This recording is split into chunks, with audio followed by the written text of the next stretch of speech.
Hello, welcome to my vlog. So it's kind of early when we went to my laboratory test. It's my annual lab test to find out, the improvement of my health-wise. I mean, so we went there. Look, I still have it. They're doing very, very good doing the blood drawn here. They didn't have the hard time to find out my veins, may ugat-ugat. After that, 6 o'clock po kami pumunta sa sa doctor to do the lab test. After that, sandali lang naman kami doon. Babalikan namin yung result after 4 to 5 hours today. So, we went to the market. Dumaan muna kami sa market at namali kami. Gusto kong kumain ng mga isda. Isda lang gusto ko para ako naumay sa nakaraang Pasko. So, here we go. Maglilinis po tayo. Thanks for watching, guys. Bumili kami ng pako because Yari loves pako salad. Yan, di ba? Kasi sa Friday, we're going to do our crispy pata. And he wants to have pako salad on the side. Bumili ako ng 1 kilong baka para kay Pitunya with taba-taba. Tapos bumili din ako ng 1 kilong laman ng kalabaw daw ito eh. Pero malambot na rin ito for Pitunya. Sa beef to, karne ng baka. Talagang hinano ko ng medyo may taba kasi Pitunya like with taba-taba. Diba?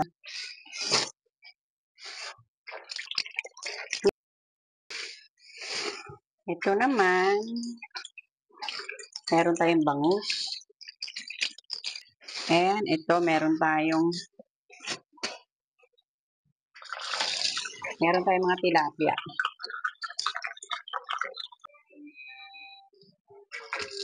Linisin natin ang hipon. Okay, that is our paksiw na bangus. Okay, guys, nag-sprito tayo ng talong.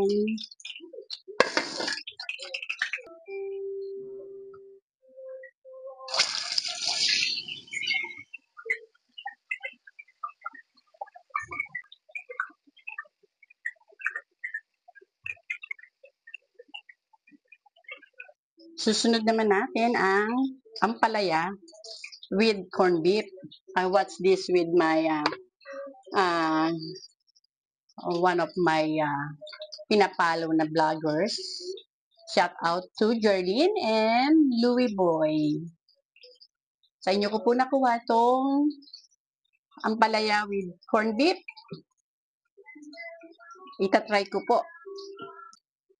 Igisa po natin ang bawang, sibuyas at kamatis. Oh my goodness, the kamatis is so expensive. It's 270. Last week, bago mag-New Year, 350 yan. Pero yesterday, it's 270. Wow. Lagay na natin ang palaya.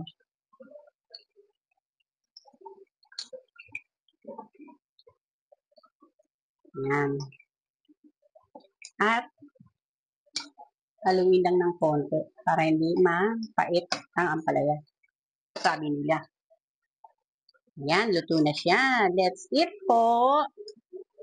Tingnan nyo po, Kuya Louie Boy and Jerlyn. Talagang na-inspire ako dun sa ulam nyo the other day nung napanood ko ang inyong video. I'm your avid follower po. Palagi po ako nanonood po ng inyong vlog. Silent follower here. Subscriber here. Yan. Tilapia at saka pritong talong. At yan. Bisita din po kayo sa bahay ko, please. Thank you. Ingat po kayo. Since Gary don't like ampalaya, kakainin niya yung leftover namin na tuna casserole. But he's going to have a tilapia also. Let's eat po. Kuya Boy, Louie, kain po tayo. Jerlyn, this is the lunch or whatever you meal the other day, and napanood ko yon. So, natakam ako doon sa ampalaya with corned beef. I wanna try it. And then, ito may tilapia ako, tsaka talong. So, gayang-gaya ko po yung inyong, gayang-gaya ko yung meal. Salamat po sa idea. Sana po, bisitahin nyo din po yung aking channel. Bisitahin nyo po yung aking bahay for support. Thank you po. See ya. Sarap. Kain po tayo. Kain tayo, anak. Ang sarap ng talong. Oh, Jenny, I know you like talong. Kain tayo. Ang inggit. Naparami ako ng kain. It's okay. One meal a day.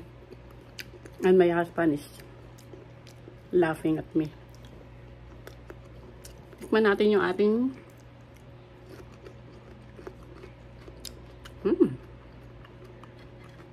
masarap siya. Excuse me ho sa pagkamay, nagkamay ako. Masarap yung pala yung ampalaya with corned beef. Try nyo. Kain po tayo!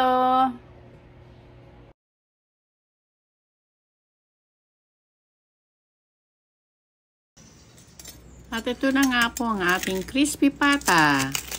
Ayan, hinihiwa-hiwa na ni husband. At ito naman po ang ating pako salad na maraming maalat na itlog. Itlog na maalat. Ayan, it's so crispy. So yummy. Kain po tayo.